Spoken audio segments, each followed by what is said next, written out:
Hello and welcome to Trying Times. My name is Carmen, and if you're new here, then I hope you're having a lovely day, and I appreciate you taking the time out of your day to listen to this episode. If you've listened to the 2 or 3 episodes before this one, then you'll know that this one is a continuation and sort of a finale to a mini-series I started. If you haven't listened, I'll give you a quick recap. I wanted to start a series around the time of my birthday that revolved around something I was interested in and just generally wanted to talk more about. So I decided to create a mini-series around some films and shows that I've genuinely enjoyed over the past couple years, and just generally some works that in some ways may have either inspired me or that I've just generally found have managed to keep a spot in my mind and in my heart after watching them. That sounds a little cheesy, but it's true. So if you want to check out what other shows or films I've talked about so far, then you can listen to the episodes just before this one. In this one, this sort of finale, if you will, I'll be talking about a Netflix series called Mismatched. If you're familiar with this, then you're more likely a huge fan. And if this title is totally new to you, then I hope I can be the one to say, go watch the show, please, because it is so incredibly wholesome and I love it. So, yeah. To start, I just want to say Mismatched is a series created by Netflix India, and it's basically a coming-of-age / romance story that focuses on a group of teenagers who all attend a summer program at a specialty school in Jaipur. And the first character we're introduced to in the story, sort of to say the main character, if you will, is this girl named Dimple. She's a tech wizard who has her entire career trajectory planned through to a T and basically plans to follow that and do nothing else but that, basically just to ensure that she becomes as successful as possible. But also as a woman working in that realm of software development, there's a heavy part of the story that focuses on how difficult that is for women, especially women of color. And so she has this plan that she's hyper focused on and can't really pull away from it, but it's all for good reason, I think. To a degree, I'm girl, pull back a little bit, but also I understand. So I don't want to give away any spoilers or anything, but basically when she goes away to this program and to this school, her life shifts in all kinds of ways as she's introduced to a handful of new people. And I think it's just safe to say that she had one idea of how this program would pan out in her head, and then reality was a totally different version of that. And none of that in any way is bad, by the way. I think it's just different because it pushes her to leave her comfort zone time and time again. And she's a very resilient character. You can see very obviously in moments that she is struggling, and in those moments she probably finds the most growth she ever has.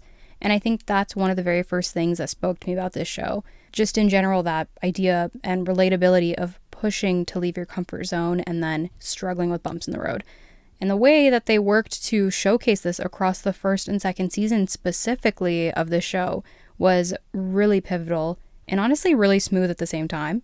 I think the creators of the show did a really great job at touching on personal struggle, not just for Dimple, but for many of the characters, to showcase how everyone has their own battles, but manages to work through them in their own way, one way or another. So I thought that was really beautiful. Just kind of going off of that, I think like many other stories that are about teenagers or young adults, they often tend to focus on a group of characters, and this is definitely one of those. This one in particular shares the progression of each character's individual life and works so well to do that synonymously. And I think each character is so different and their struggles are all very different, but the stories manage to tie together very neatly. And one thing I really liked about that is that not everything is always neat or picture perfect. It's very realistic to some degree in showcasing struggle, and each of these struggles start at their own times. Sometimes they'll start all in parallel, kind of at the same time, but mostly they resolve in their own times as well. So it's not totally like this on-screen magic where things are magically okay all of the time. It's actually pretty far from that, and that is honestly one of the things that draws me to this story quite a bit. So I don't want to give any spoilers, but if you're not a fan of cliffhangers, then you're lucky that all the seasons are on Netflix, because you can kind of just go from one season to the next, and you're very lucky for that, more than I can say. But the characters, their stories, and their problems are all more so very relatable, I think. And no matter what age you are, this story has the potential to be relatable for pretty much anyone. That takes a lot of effort, I think, to be able to do that and to be able to communicate that, especially that kind of relatability. And this show is able to seamlessly do just that. So, speaking out of relatability, the second thing that stood out to me the most in this series was inclusivity. I genuinely believe it is of each story's core to have some form of inclusivity. And if that's not part of a story, then I feel like it's not entirely representative of our society. It's just another factor at this point that should be included without second thought because it's part of all of our lives. And this show works very well to incorporate this and the different emotion behind each character. So I think, again, with inclusivity comes diversity as well. And this show predominantly features characters of varying South Asian descents or backgrounds.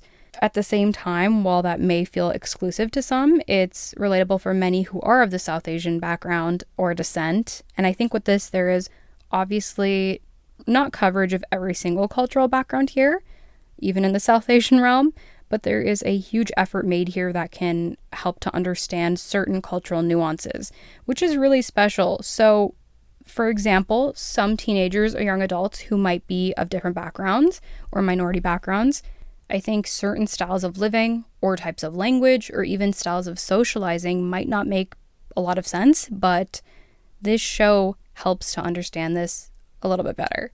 And that is probably one of the coolest things to me about this show, because it's something I can, to a degree, find relatable and generally enjoy the idea of learning about other cultures as well that I might not know as much about, because I think that's only ever a good thing. I think there's only ever good that can come from learning about something you don't know.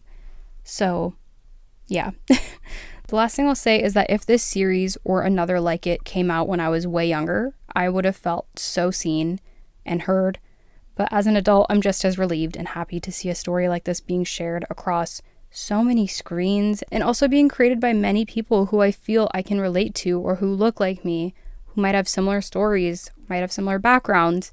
That's a really special feeling in itself, and it makes me generally happy. So, yeah, corny, I know. It's definitely a show worth watching, and each of the characters generally are very special in their own ways. So, with that, I can't say much more. If you're not convinced yet, I think you should go watch it. That's all I'll say. This episode is really short, but it's hard to elaborate on why I enjoy the show without providing examples from the show, and I don't want to give away any sort of spoilers, so that's all I got. If you've listened to this miniseries, then I just want to say thank you so much. I appreciate your time and energy. If you want to talk more about this show or even have a recommendation for a show I should watch, then feel free to DM me on Instagram at the Trying Times Podcast, or leave me a voicemail by clicking the link in the episode description. So that's all for today. Thank you so much for listening, and we'll chat again soon, okay?